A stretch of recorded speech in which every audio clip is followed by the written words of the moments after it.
लोकसभा चुनावों में चिलचिलाती गर्मी लगातार वोटिंग की लाइन पर अपना असर डाल रही है। पहले आंकड़ों के जरिए समझिए।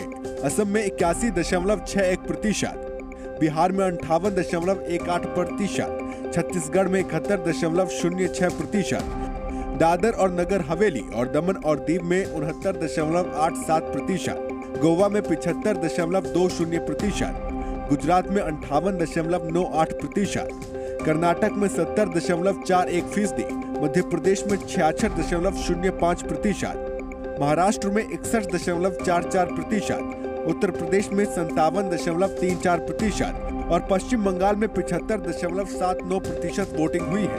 पहले फेज की वोटिंग में 75.5% वोट डाले गए थे। वहीं दूसरे फेज में 66% मतदाताओं ने ही अपने मताधिकार का इस्तेमाल किया था। तीसरे चरण में वोटिंग को लेकर भी काफी विवाद हुआ। महाराष्ट्र के सोलापुर में ईवीएम जलाने का हैरान करने वाला वीडियो सामने आया। तो तीसरे दौर में कम मतदान होने को लेकर जो सियासी बयानबाजी है वो काफी तेज हो चुकी है। इस बीच सभी इस वोटिंग प्रतिशत को लेकर अपनी अपनी जीत के दावे ठोक रहे हैं। पूरी खबर देखिए इस रिपोर्ट में। कम मतदान को लेकर सियासत में खलबली मची हुई है। भले ही वोटिंग कम हो रही है, लेकिन इसे लेकर दावों में कोई कमी नहीं रखी जा रही है। संभल समेत यूपी के कई पोलिंग बूथ पर हंगामा होने पर अखिलेश यादव ने सोशल मीडिया के जरिए हमला बोला।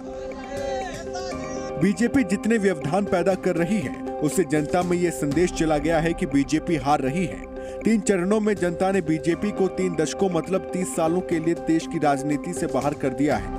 कुल 7 चरणों में मतदान बीजेपी को आगामी 70 साल के लिए बाहर कर देगी।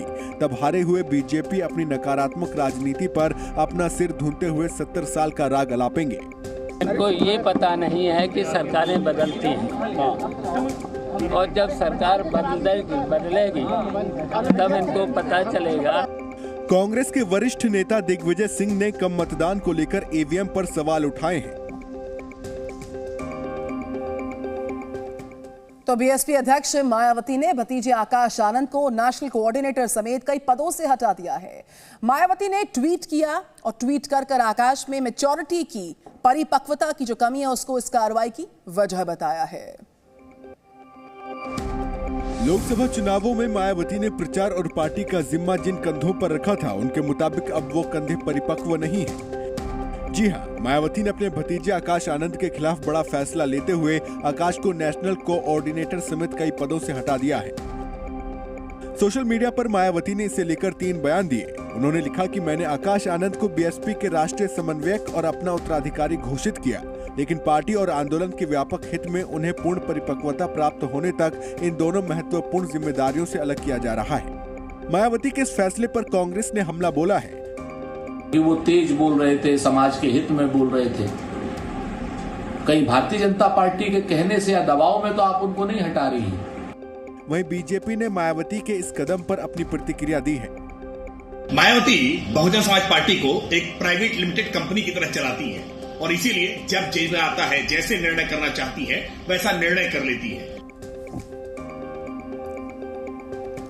कांग्रेस नेता सोनिया गांधी ने प्रधानमंत्री नरेंद्र मोदी पर सीधा हमला बोला। वीडियो संदेश जारी कर सोनिया गांधी ने पीएम मोदी पर सियासी फायदे के लिए नफरत फैलाने का आरोप लगाया है। लोकसभा चुनाव के तीसरे चरण के मतदान के बीच सोनिया गांधी ने वीडियो जारी करके जनता से भावुक अपील की है। सोनिया गांधी ने जनता से कांग्रेस के पक्ष में मतदान करने की अपील की है। वीडियो संदेश के दौरान सोनिया गांधी लगातार बीजेपी पर भी हमलावर रहीं। महिलाएं, अत्याचार, दलित, आदिवासी, पिछड़े और माइनॉरिटीज भयंकर भेदभाव झेल रहे हैं। इतना ही नहीं, सोनिया गांधी ने पीएम मोदी पर सियासी फायदे के लिए देश में नफरत फैलाने का भी आरोप लगाया। उनका ध्यान किसी भी कीमत पर सिर्फ सत्ता हासिल करना है। राजनीतिक लाभ के लिए नफरत को बढ़ावा दिया है। सोनिया गांधी ने साफ किया कि कांग्रेस ने हमेशा सभी की तरक्की और पिछड़ों को इंसाफ दिलाने के साथ ही देश को मजबूत बनाने के लिए संघर्ष किया है। कांग्रेस का न्याय पत्र और गारंटियों का मकसद भी देश को एकजुट रखना और गरीबों, महिलाओं, किसानों, श्रमिकों और पिछड़े समुदाय को ताकत देना है। जम्मू कश्मीर से खबर, जहां के बड़गाम में नेशनल कॉन्फ्रेंस के अध्यक्ष और पूर्व मुख्यमंत्री फारूक अब्दुल्ला ने बीजेपी पर देश में नफरत फैलाने के आरोप लगाए हैं। नेशनल कॉन्फ्रेंस के अध्यक्ष फारूक अब्दुल्ला ने बीजेपी पर हमला बोला है। फारूक अब्दुल्ला ने कहा कि हम गांधी के हिंदुस्तान में शामिल हुए थे, मोदी के भारत में नहीं, जो भारत के अंदर नफरत फैला रहे हैं। और हम गांधी के हिंदुस्तान में शामिल हुए, मोदी के हिंदुस्तान में नहीं हुए। और हम वही गांधी का हिंदुस्तान वापस लाना चाहते हैं। फारूक अब्दुल्ला ने पीएम मोदी और बीजेपी पर तीखा हमला बोलते हुए पुलवामा हमले में 40 सीआरपीएफ जवानों की शहादत के लिए मोदी सरकार को जिम्मेदार ठहराया। गाड़ियों में शहीद हो गए और वज़ीर आज़म क्या कर रहे थे? वो एक जंगल में फिल्म बना रहे। फारूक अब्दुल्ला ने राज्यपाल रहे सत्यपाल मलिक के बयान का भी हवाला दिया, साथ ही देश में मुसलमानों पर मंडरा रहे खतरे का भी जिक्र किया। सत्यपाल मलिक ने उनसे कहा, जनाब ये हमारी गलती है जिसकी वजह से ये शहीद हो गए, तो कहा खबरदार मत को, हमने ये दूसरे मुल्क पर लगाना है। तो जैसे जैसे चुनाव आगे बढ़ रहे हैं, सियासी दलों में नोकझोंक भी तीखी होती जा रही है। पाकिस्तानी नेताओं की तरफ से आ रहे बयानों ने गर्मी और बढ़ा दी, जिसका बीजेपी नेताओं ने जमकर पलटवार किया है। यूपी के बहराइच में सीएम योगी ने इंडिया गठबंधन पर जमकर हमला बोला। सीएम योगी ने कहा कि जो लोग पाकिस्तान का नारा लगाते हैं उनका वो हाल करेंगे जो महाराजा सोहेल देव ने सालार मसूद गाजी का किया था। जो लोग पाकिस्तान का नारा लगाते हैं वे लोग पाकिस्तान चले जाएं, भारत के लिए बोझ ना बने। वही हाल कर देंगे जो हाल महाराज सोहेल देव ने सालार मसूद का किया था। वहीं अमेठी में बीजेपी उम्मीदवार स्मृति ईरानी ने भी पाकिस्तान पर हमला बोला है। स्मृति ईरानी ने कहा कि पहले पाकिस्तान तो संभाल लो, अमेठी की चिंता छोड़ दो। मैं समझ सकती हूँ कि कांग्रेस पार्टी दुखी है। मैं समझ सकती हूँ कि कांग्रेस पार्टी ने क्यों बोरिया बिस्तर क्षेत्र से बांध लिया है। अमरावती में बीजेपी उम्मीदवार नवनीत राणा ने कहा कि तीसरी बार भी मोदी ही प्रधानमंत्री बनेंगे। कांग्रेस को वोट देने का मतलब सीधे पाकिस्तान को वोट देने जैसा है। तो सीबीआई ने अंतर्राष्ट्रीय मानव तस्करी गिरोह से जुड़े गिरोह का भंडाफोड़ किया और ये गिरोह भारतीय युवाओं को शानदार नौकरी का लालच देकर रूसी सेना में भर्ती करवा देते थे, जिसके बाद यूक्रेन युद्ध में डाल दिया जाता था इनको।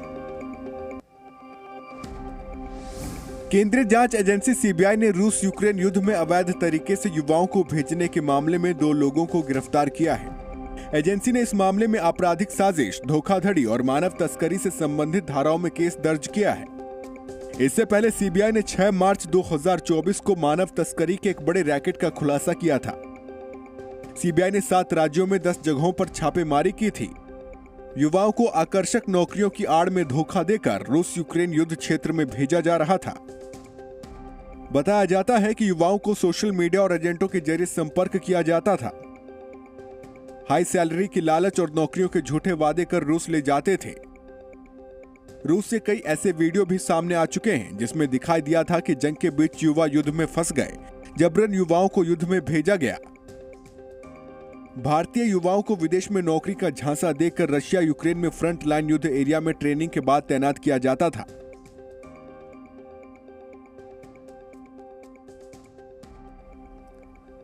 झारखंड कैश कांड में मंत्री आलमगीर के पीएस और नौकर को 6 दिन की ईडी रिमांड पर भेज दिया गया।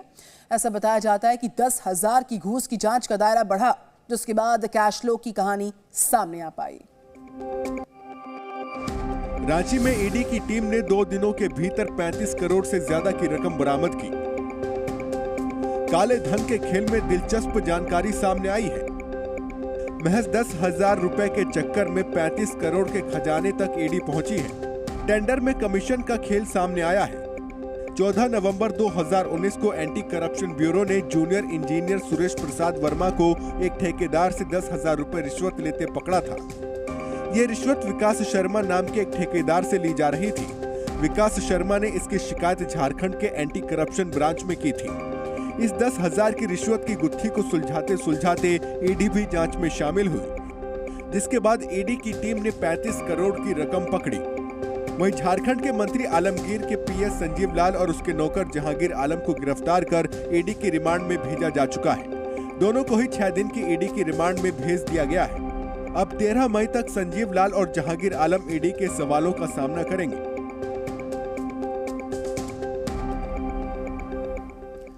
जयपुर से खबर, जहां के घर में तेंदुआ घुस गया और इसके बाद पूरा परिवार 1 घंटे तक दहशत के माहौल में रहा। वन विभाग ने तेंदुए का रेस्क्यू कर परिवार को बचा लिया। तेंदुए के हमले में 2 लोग बुरी तरह से घायल हुए हैं। रिहायशी इलाके में तेंदुए ने जमकर आतंक मचाया। चारों तरफ अफरा तफरी, मौके पर भारी भीड़ का जमावड़ा। तस्वीरें राजस्थान के जयपुर की हैं, जहां इंडस्ट्रियल एरिया में तेंदुए की दस्तक से हड़कंप मच गया। तेंदुए की खबर जब वन विभाग को लगी, तब दल बल के साथ तेंदुए को पकड़ने का ऑपरेशन शुरू हुआ। तेंदुए को पकड़ने के लिए वन विभाग की टीम को काफी मशक्कत करनी पड़ी। कभी तेंदुआ इधर भागता तो कभी उधर भागता। लोगों की भीड़ देखकर तेंदुआ एक घर में जा बैठा, जिसके बाद वन विभाग की टीम ने पहले पूरे परिवार को बाहर निकाला और फिर तेंदुआ वन विभाग की टीम के पकड़ में आया। जिस दौरान लेपर्ड आपके घर में घुसा, आप वहीं मौजूद थे? हाँ, बाहर थे हम। फिर क्या किया आप लोगों ने? तो जैसे ही हमें देखा, हमने गेट बंद कर लिया। घर में घुसने से पहले तेंदुए ने 2 लोगों पर हमला कर दिया था, जिसमें से एक गार्ड गणेश प्रजापति बुरी तरह घायल हो गए। फिलहाल पुलिस और वन विभाग की टीम ने तेंदुए को जंगल में छोड़ दिया। जी न्यूज़।